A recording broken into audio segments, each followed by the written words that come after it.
Donc on a misé sur ça chez Latika. Aujourd'hui on a 11 000 personnes.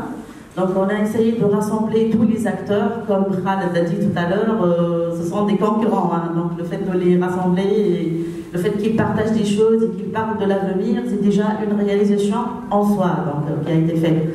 Donc nous avons travaillé beaucoup sur la mise en relation des entreprises déjà entre elles, sur les baromètres, sur les études. Donc on a voulu savoir quelles sont nos compétences aujourd'hui, quels sont les besoins, surtout en termes de compétences, les adéquations entre les emplois et entre c'est-à-dire les qualifications qu'on offre aujourd'hui chez les universités ou dans le marché de l'emploi.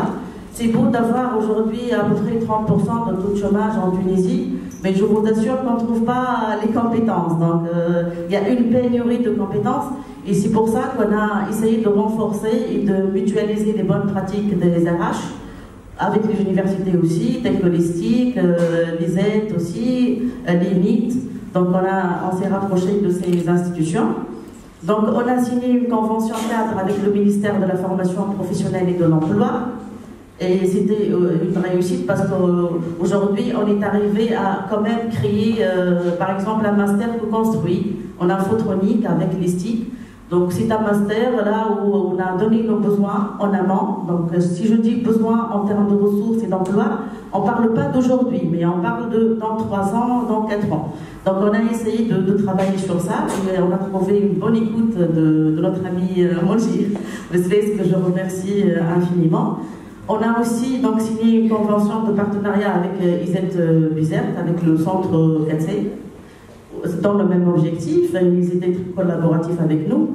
On a visité, et c'était une première, donc on a visité tous les centres de formation professionnelle en électronique et dérivés en Tunisie. On a fait le tour de tous les centres. Et effectivement, on a donné nos besoins, on a vu aussi les besoins des centres. Qu'est-ce qu'ils veulent de la part des employeurs ou bien de la part du secteur électronique?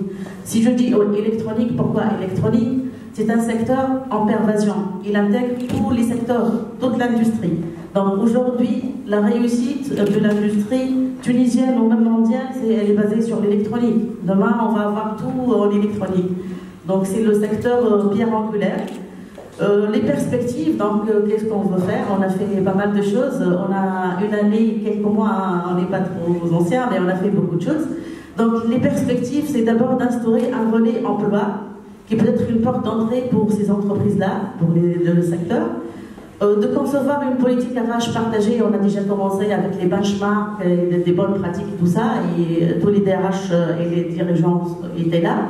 Donc de développer des sections de promotion, des métiers qui sont peu connus, parce qu'on a beaucoup de métiers innovants, des métiers rares, des compétences critiques dont on cherche aujourd'hui, comme la robotique par exemple, comme tout ce qui est industrie 4.0, les compétences qui sont dedans, le big data et tout. Donc là, ce sont les compétences qu'on veut avoir, donc on veut les mettre en promotion dans les écoles d'ingénieurs, les écoles qui forment aussi des techniciens, les ISEC et les centres de formation professionnelle, parce que le cluster aujourd'hui, il emploie toutes les catégories de qualifications.